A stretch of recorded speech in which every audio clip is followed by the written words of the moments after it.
Joining me right now is a fellow who has been, since the very first time I had him on the program many years ago, a breath of fresh air. A lot of people are fans of Mike Gill's. In 2010, the most hated man in racing turned out to be a report ESPN did, and we'll talk about that and other things with my good pal, Mike Gill. Good morning, Mike. Hi, Roger. Listen, Mike, you've been keeping it low profile. I want to go back to remind the listeners that don't remember. In 2005, you took down the Eclipse Award, but you were really honest about it. You said it was probably a makeup for the huge oversight in 2004, and you told me earlier maybe 2003 and 2004. Right, that's how I saw it. But and I heard that Mr. Melnick was sick, and that was the year that I'd won, and I really do think that he should have won it that year. For certain, you had it coming. You did an awful lot of winning, and you remind everyone always that your percentage was nothing out of the ordinary, that a lot of the horses that you claimed and dropped down didn't necessarily show a profit.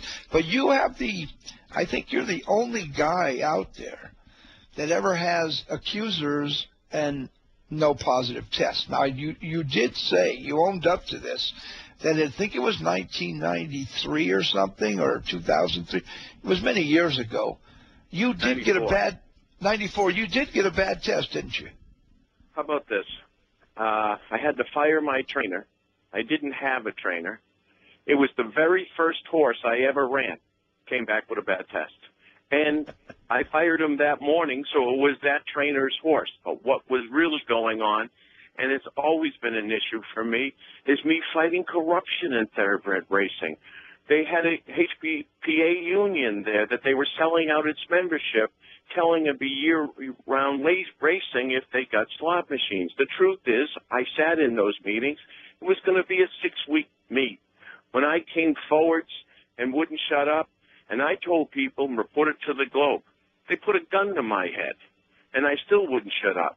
The next day, my first horse, bad test. Yeah. Did they ever figure out what did you do? Did you serve any time, or did you pay a fine? What was the deal? What was the disposition of that case?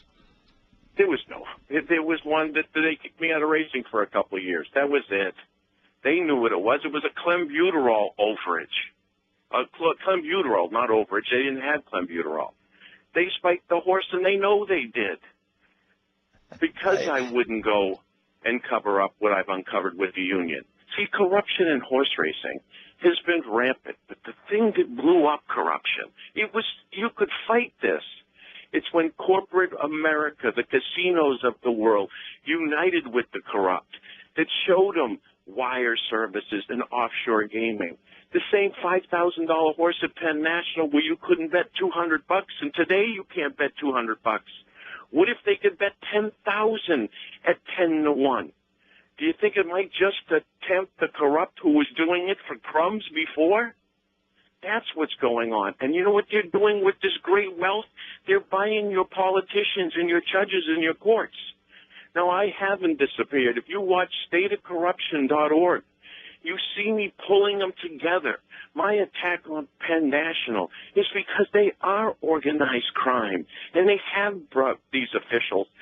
The mayor of Harrisburg, for 32 years, gets arrested. They turn around and have the AG, which I believe is honest, Catherine Kane, just get kicked out. You know why? She leaked about the corruption. This thing's about to fall apart. The FBI's covering this up. They know. Listen, I haven't been wrong yet. One time.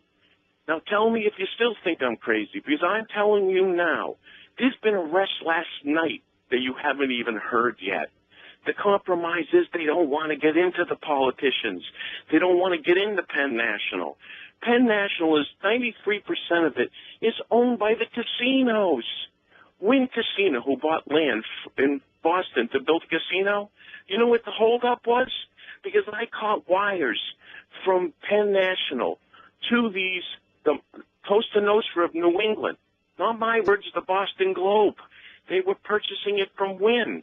Wynn, who owns 30% of Penn National. See? There's mob connections here. Do you want them controlling your judges and courts? That's what's at stake here. It's horse racing in the life and death of it. But it goes into your courts. It goes into these law firms and the insurers.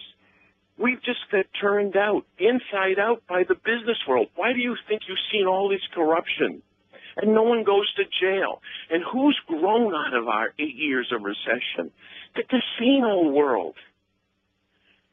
Well, that's Mike, why I do what I do. Well, let me back this up just a little bit, okay? You get a feeling. Lenny Shulman's on the line with us, by the way, and he had the same sort of opinion that every time you've been questioned or asked about it, you've been straight up, and obviously you're not hiding anything. But how do you go from a guy that 10 years ago was one of the dominant owners in the game, certainly when they talked claiming, your name, Mike Gill, was going to be the next thing discussed within 10 minutes.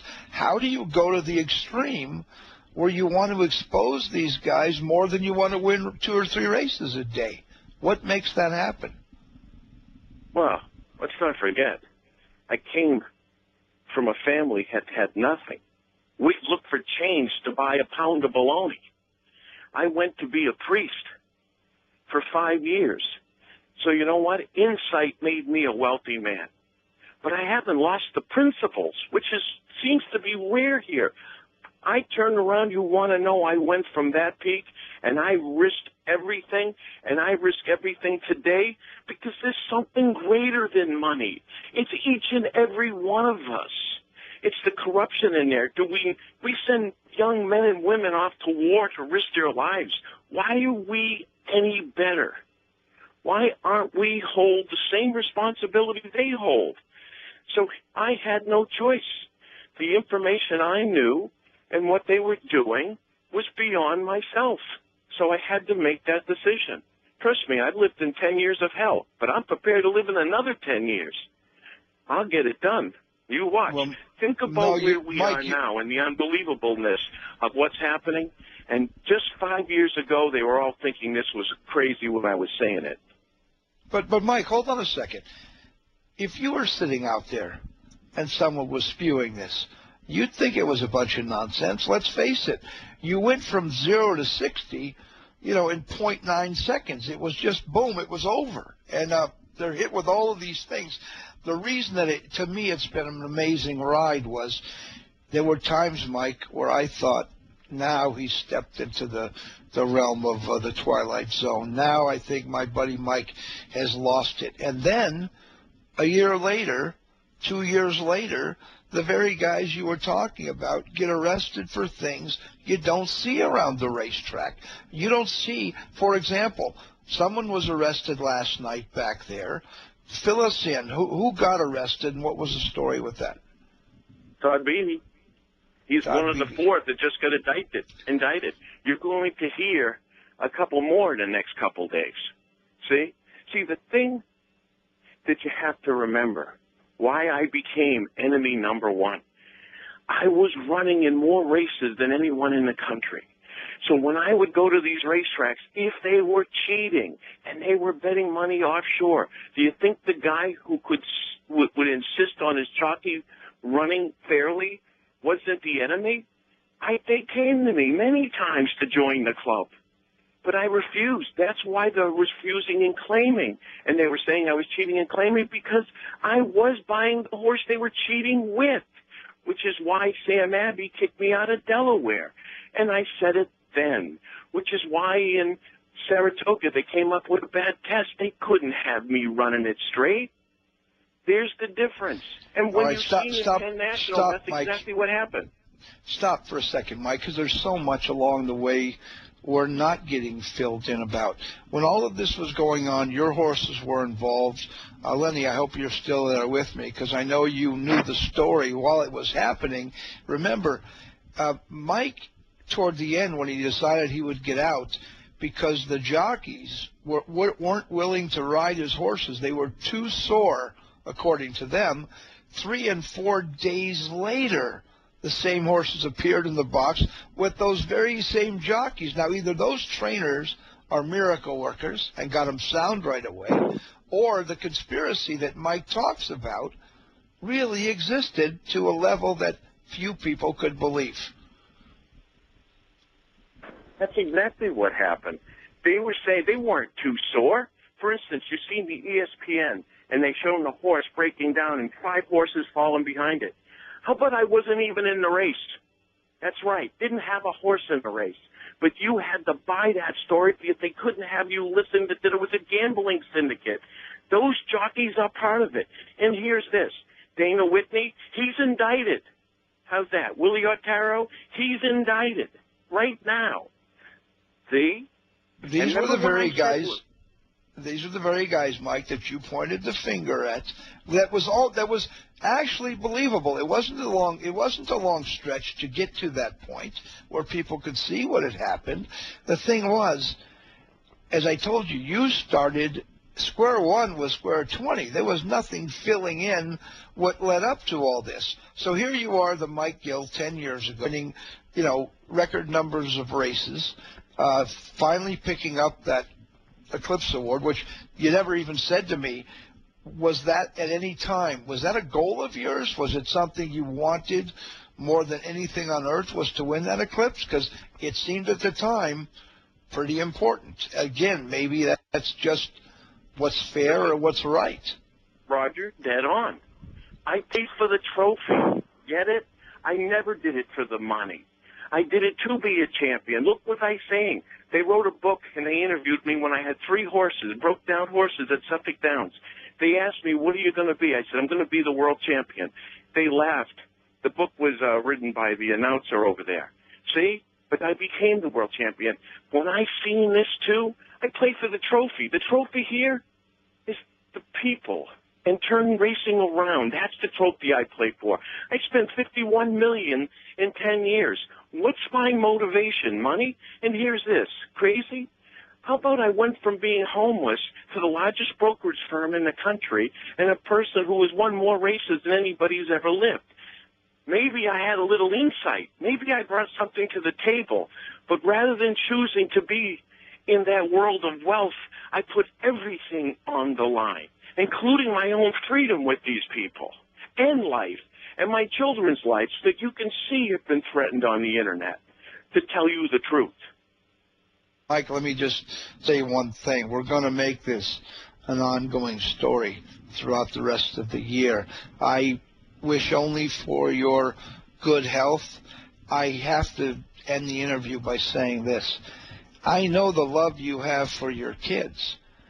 I understand you taking a personal risk if this is really what you believe in. What's it done to your relationship with your kids, Mike? They're bright kids. They must be looking at this going, Dad, what is going on here?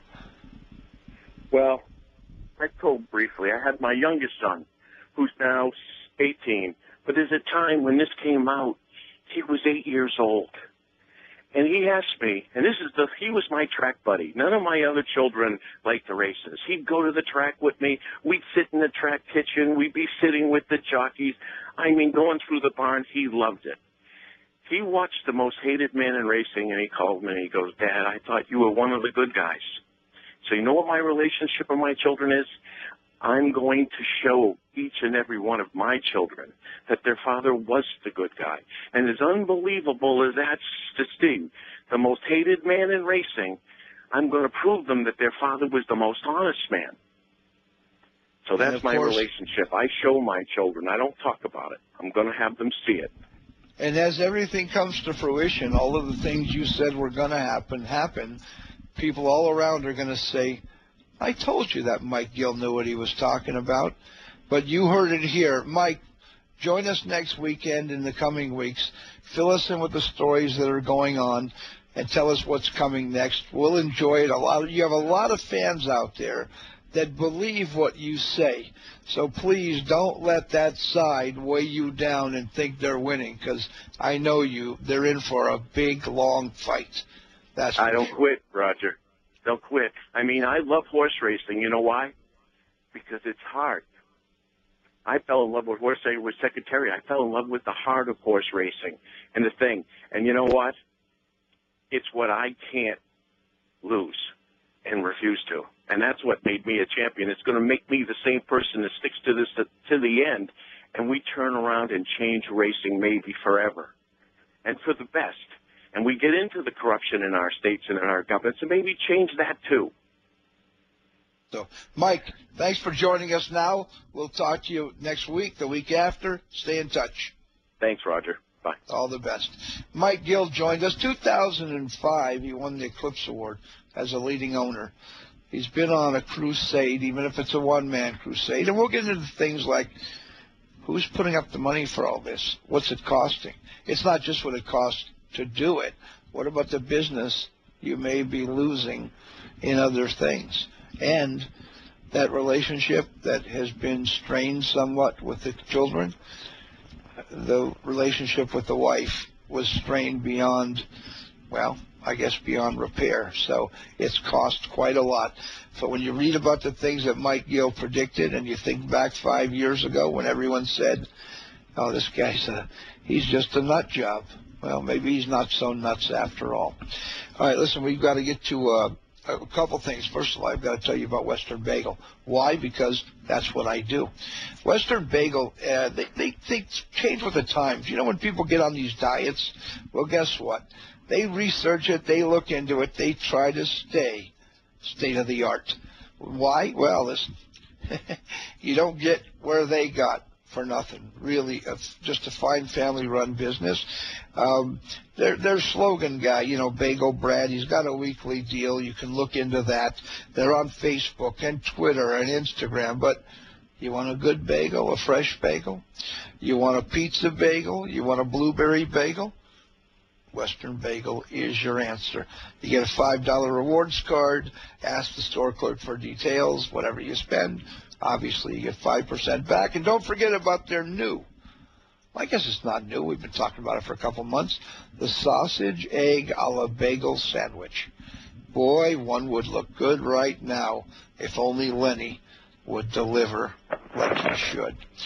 All right, now, a couple things. John Hardoon will be here shortly. We'll take a quick 2-minute break. We'll talk about, don't forget, American Pharaoh might be working as you're listening to this radio show. Lafitte Pinkai Jr. Award to Victor Espinoza today. I'm really upset about this. And how about Naira's Bugler? We'll have a story and the real story right after this. Don't touch the dial. Sunday edition of the Roger Stein Show continues right after this. I'm coming. I'll go my way to you, lover. If I get cold, you better be my cover. No need to worry, 'cause I'm here. No need to suffer, woman, 'cause I'm here. Yeah, yeah, hold on. I'm coming. Hold on. I'm coming. Hold on. Angels Radio. AM 830. You've heard me say for years that it pays to own and breed Calbreds. Right now, I'm going to tell you a little about it. The Calbred Incentive Fund lays out $15.5 million that's available to restricted wild Calbreds and Cal-sired runners. The money goes to breeders, owners, and stallion owners. In addition to that, there's bonus money available to Calbred maiden allowance winners, and that program was so successful that they actually had to drop it from $20,000 to $17,500. But not too bad, because you make all this money, and then on top of it, a check arrives in 30 to 60 days for $17,500 if you win a straight maiden race in Southern California and a $10,000 bonus in Northern California. This program has been especially successful, making Calbreds more valuable than ever before. It includes prices for yearlings and 2-year-olds in the sales. The Golden State Series has also boosted the value of Calbreds. There's 36 stakes with purses of over $5 million.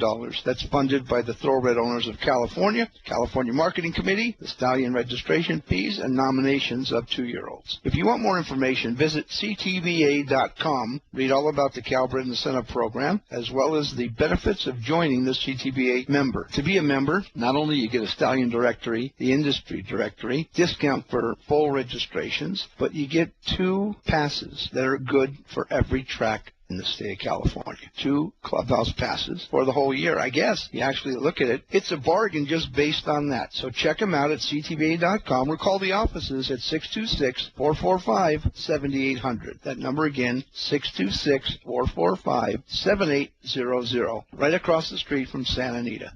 Where the turf meets the surf, down in Old Del Mar.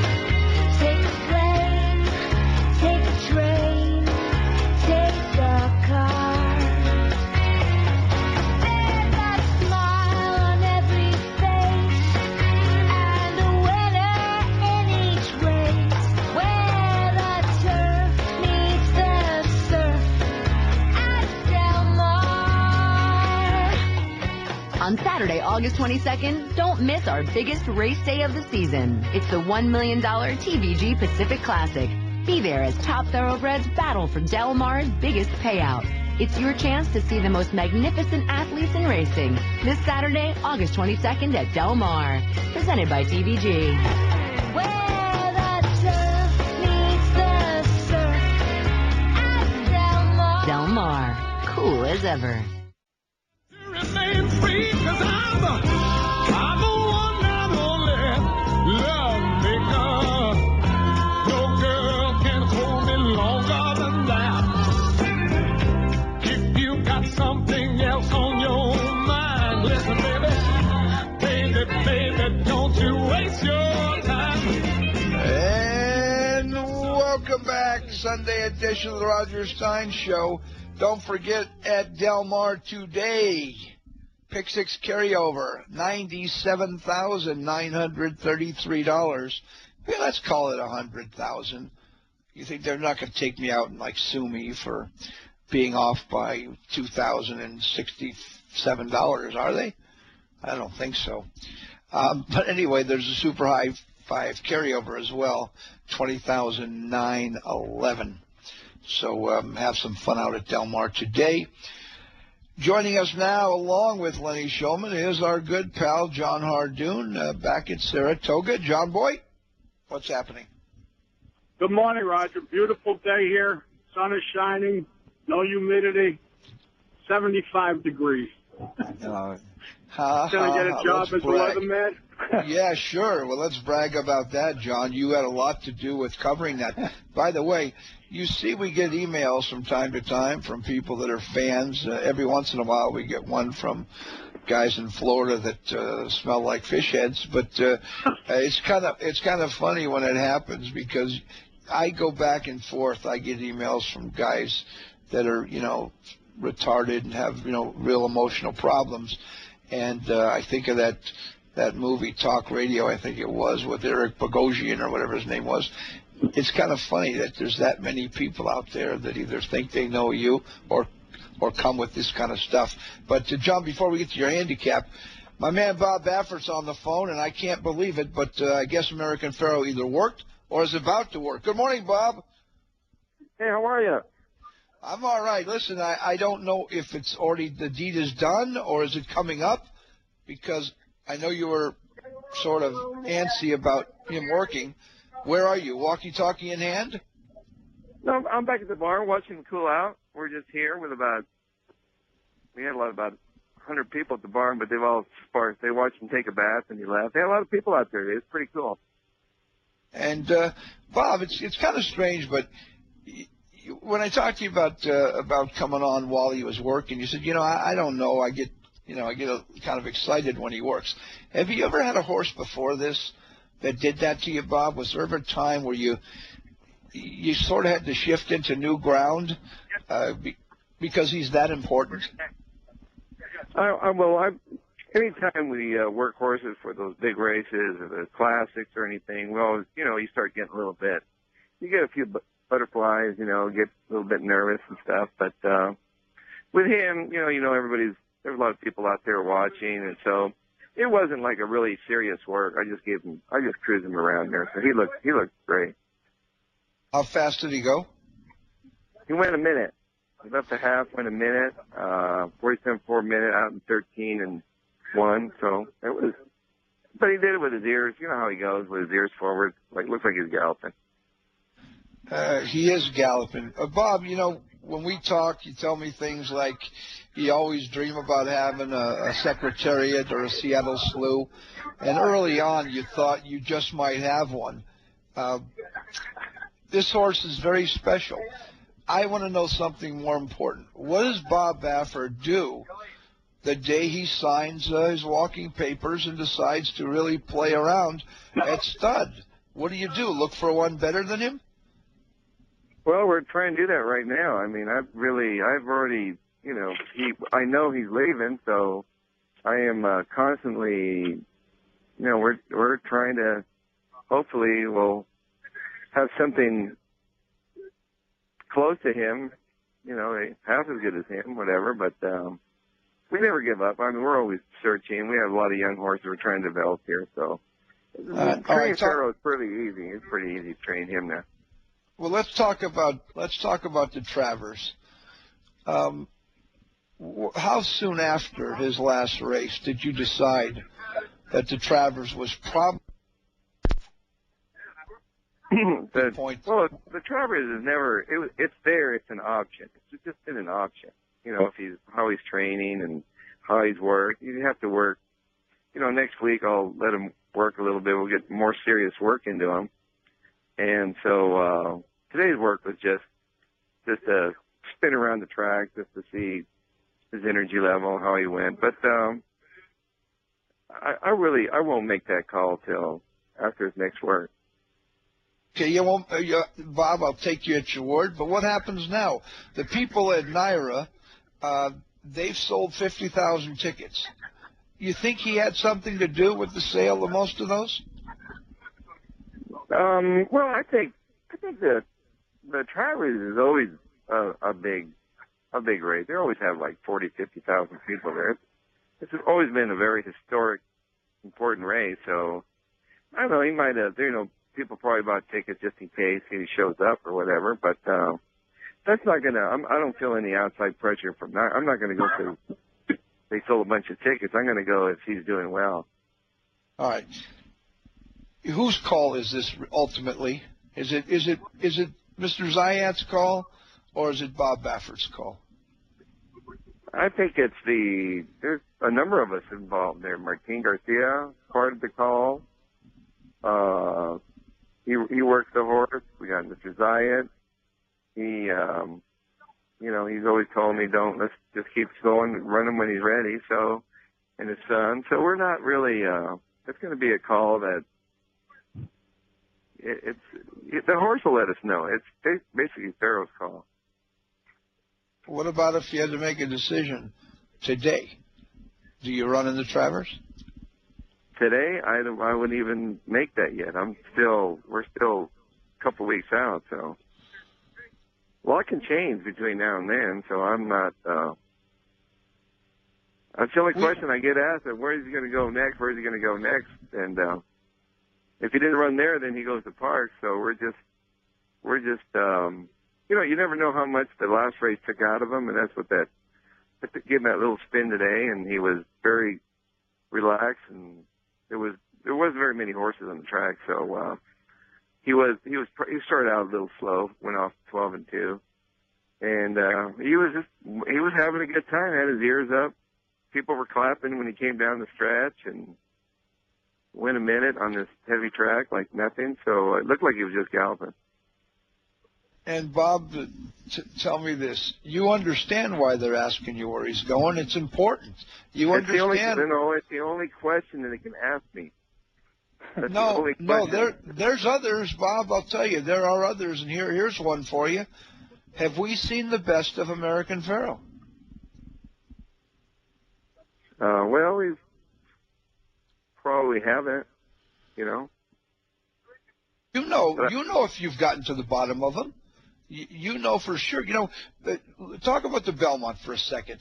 Victor let him open up a little bit, but I say a little bit, not as a particular caveat to the ease of the performance, but the truth was, if you'd have said to Victor, I want you down on your belly, inside the 8th pole, he might have won by 15 lengths or more. Do you dispute that?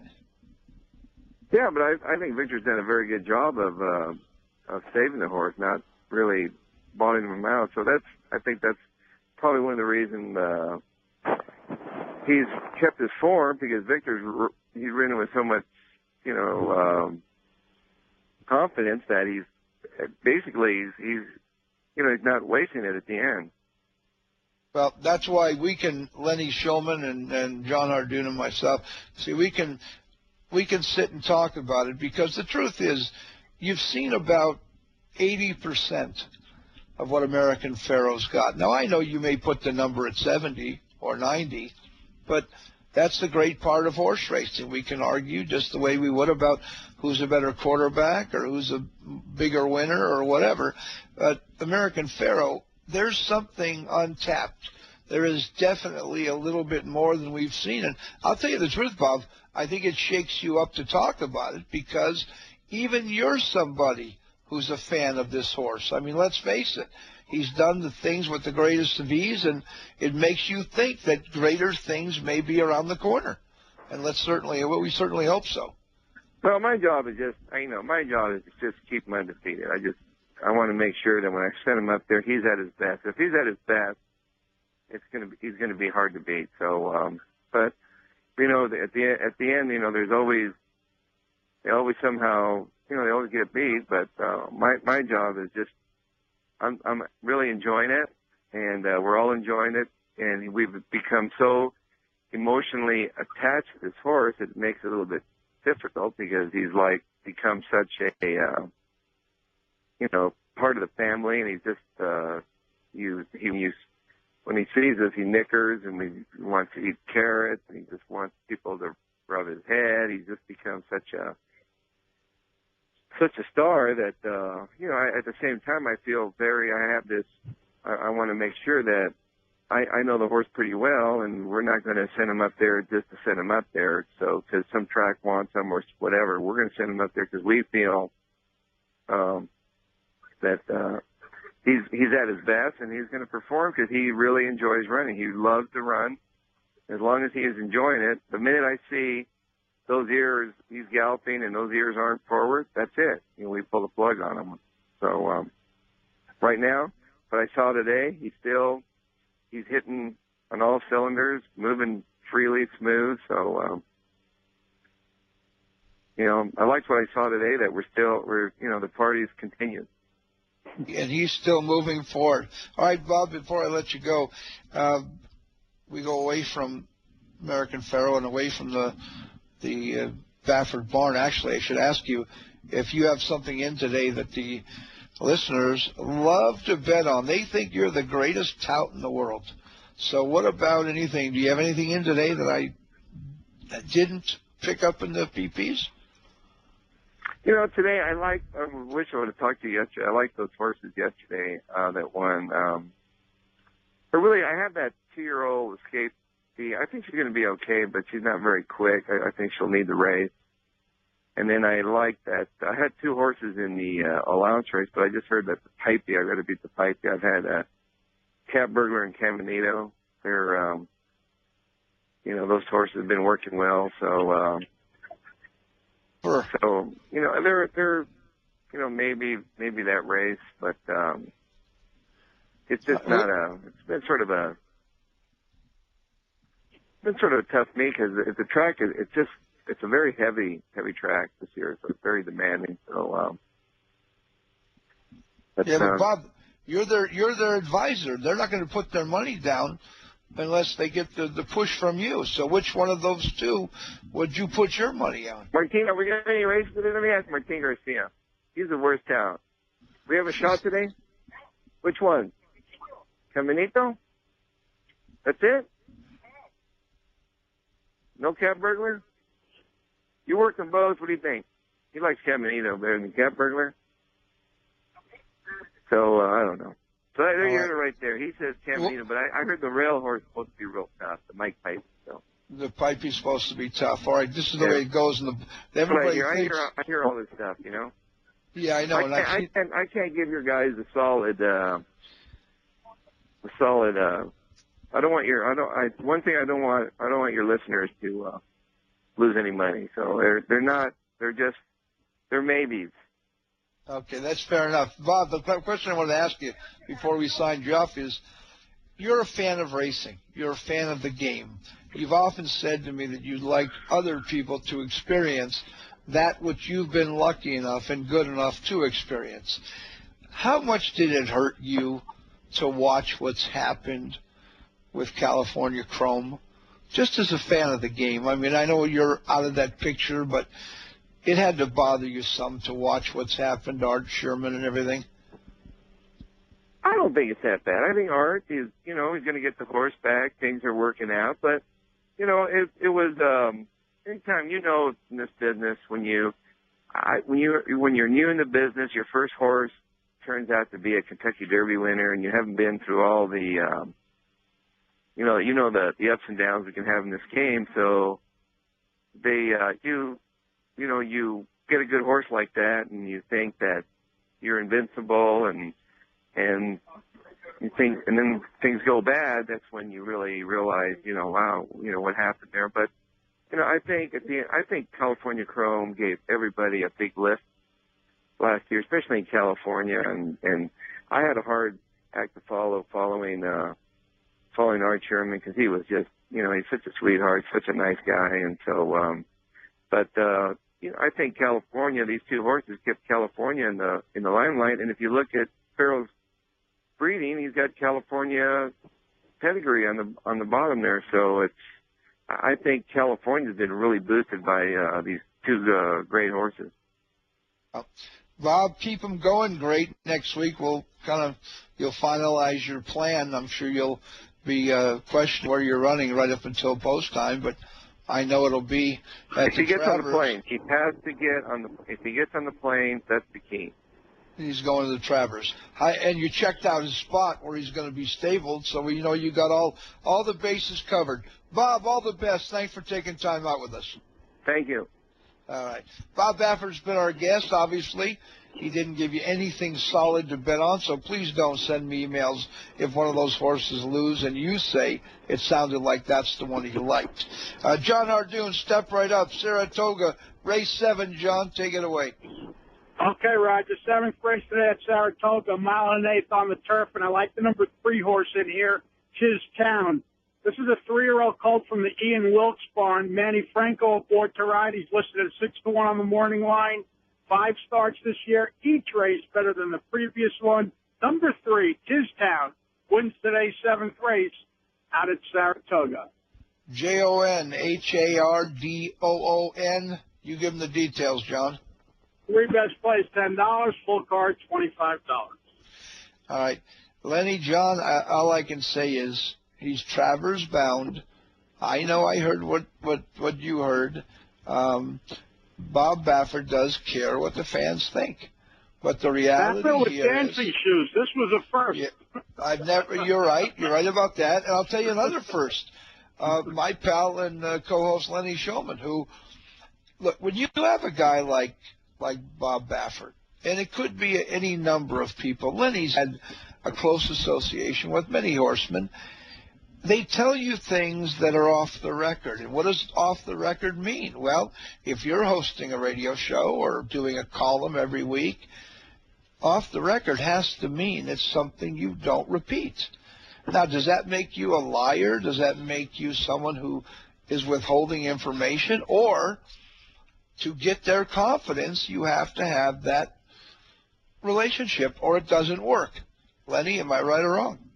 Oh, absolutely. And I can tell you there are people in this sport who have nobody's confidence because they have violated that trust several times. But, yeah, off the record means you can't use it using that person as your source. Now, it doesn't prevent you from finding that information out from another source or from some other way and using it, if you can develop another source for it. But yes, that is a big no-no. You only have one reputation in this life, and there's two ways you can go about it. You can screw people, or you can do the right thing and abide by your word when you give it, and you go on from there. Lenny, you only get one shot. Once you screw up, but they're not coming back to you. You're not talking to that guy. I guarantee you ain't getting information out of that person again. That's for sure. Yeah, that is for sure. But, there's something. It's very easy to give your word. The hard part is keeping it. And, what John said is so ridiculously understated because, John, you're 100% right. It's just once. It's one time. You don't get a chance to say to the guy, yes, I know I screwed up, but I won't do it again. I have a saying that people get a kick out of. If I invite someone over for dinner and they steal my silverware, I don't invite them over again and use plastic. I just don't invite them. It's pretty clear what you're dealing with, right? I mean, this is the way things work. And look, even the way it's going now, Baffert's in a position to make one jurisdiction very happy and the others disappointed. But they've got to feel going into it that they've got a chance. The people at Parks are saying, under their breath, stub your toe. Stub your toe. Get a cough. Yeah, get a fever for a couple of days. Now, John, one of the things we got to do is this Lafitte Pinkai Jr. Award, people are laughing. They think, oh, you're kidding. I'm not kidding. I mean, Victor Espinoza deserves every award a guy could get. But I'm friends with Lafitte for all these years. And believe me, the year he had where he needed me 5 times a day, it was incredible. And guess what? No award for me. He tells me I'm his best friend. He couldn't do without me. Meanwhile, he's giving the award to everybody else in racing. Roger, he's not doing it all for you. He's definitely not doing it all for me. And you'd think he could pronounce the G in my name after all this time. But look, on a serious note, it's a prestigious award because it's attached to a great career of a great champion. And Victor does deserve it. And he has done a whole lot for racing. I get a kick out of the people who make it into something it's not. Victor's willing to share. He doesn't just talk about it. He donates his time and his money for a hospital involved with children. I don't know what else you could say about him. Now tomorrow he'll get caught for Grand Theft Auto, and I'll look like an idiot for talking about the guy. But basically get what I'm talking about. I took a 15-second break I didn't know about. John, you told the story to me earlier about the bugler at NYRA. Sam the bugler got a 22-day suspension with pay for what was the call, John? What was the reason? Well, what I heard is that he had a little altercation with Mike Smith last Saturday after that feature race, and rumor has it he downed one or two too many, and it wasn't really responsible. Let me just tell you what Mike Smith said, okay? I called Mike right after I spoke to you. He said, no, I know Sam. No, that's absolutely not true. He said, you call NYRA and you ask who told anybody that that's the story, because I didn't even see Sam that day he was there. So whoever gave you that story, he said that's a total fabrication. Now, well, he got 22 days for something, Roger. Yeah, I don't listen. I don't know what it was, but maybe there's somebody else there named Smith. I don't know. All I can say is, all I can tell you, John, is if a guy like that would say it didn't happen and it comes out in a month that it did, that won't look good. No, I believe it. I believe Mike Smith. That's just a story going around. I understand. And as an example, Ephraim Zayat, who owns American Pharoah, there's no question about the sale of the breeding rights of American Pharoah. You'll find out, you meaning the listeners, will find out that it's before the Derby that it was done. that the deal was done. If not, if the money didn't change hands, it was done in principle. And if that wasn't the case, you'll find out. The amounts, you will find out. I can tell you this. No one sells a horse for what he sold American Pharoah, sees what happened and says, well, that's not a big deal. We're not talking about a condo you have in Long Beach that you get $229,000 for and find out that the guy sold it for $240, and you go, well, it's $11,000 I left on the table. We're not talking about $11,000 here. We're not talking about $11 million here. We're talking about some serious money. All right, I've told you what's going on, but give us a minute. Let Del Mar tell you what's going on. The Pick Six carryover, 97,933. They couldn't tell you about that, but I'm telling you now. And the Super High Five carryover is 20,911.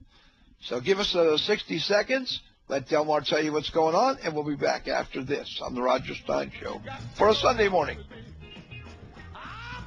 Some good old loving, and I got some in store. When I get through pouring it on you, you got to come back for more. Boy, may come down by the dozen. Angels Radio. AM 830. Where the turf meets the surf, down in old Del Mar. Take a plane, take a train, take a car. There's a smile on every face, and a winner in each race. Where the turf meets the surf at Del Mar. On Saturday, August 22nd, don't miss our biggest race day of the season. It's the $1 million TVG Pacific Classic. Be there as top thoroughbreds battle for Del Mar's biggest payout. It's your chance to see the most magnificent athletes in racing. This Saturday, August 22nd at Del Mar. Presented by TVG. Where the turf meets the surf at Del Mar. Del Mar. Cool as ever.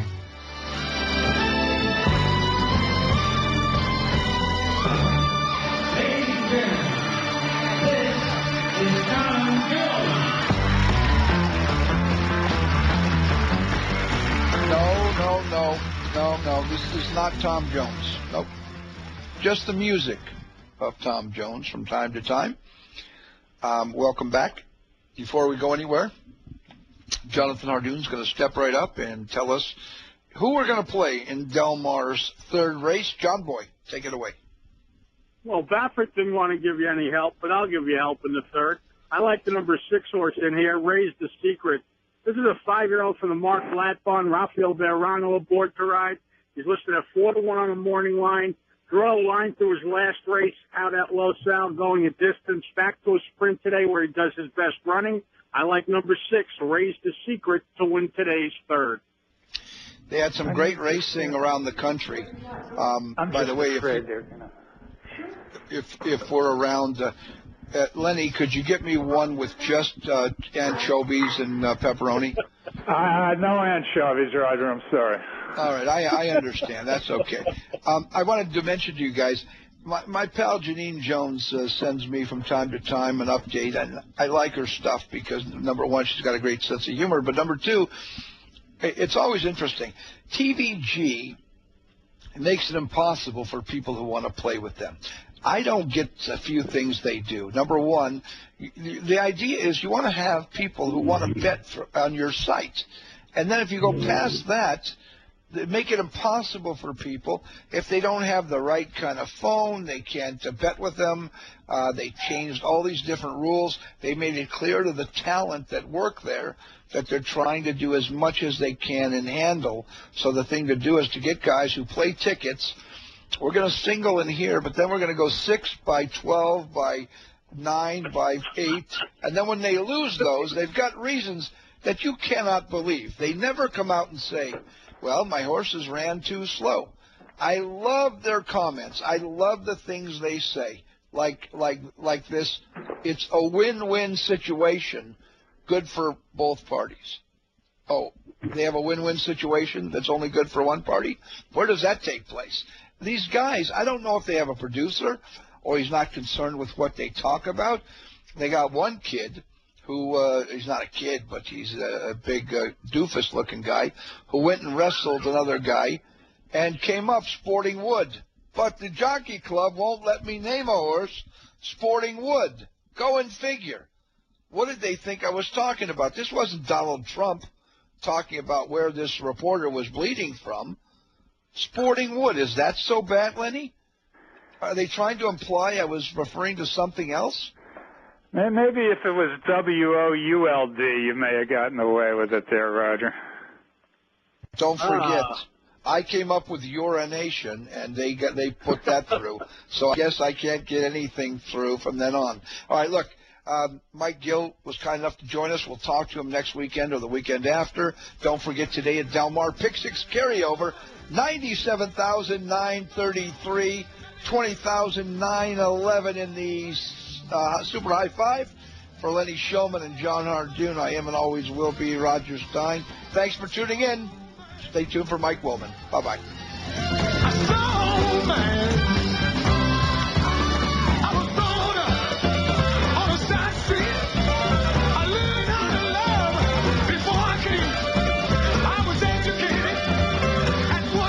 The preceding was a paid program. Opinions expressed are those of the program sponsors and not necessarily the views of AM 830 KLAA, its owners, or management. Any and all on-air promotions broadcast during paid programming are the sole responsibility of the show owner and not the responsibility of AM 830 KLAA.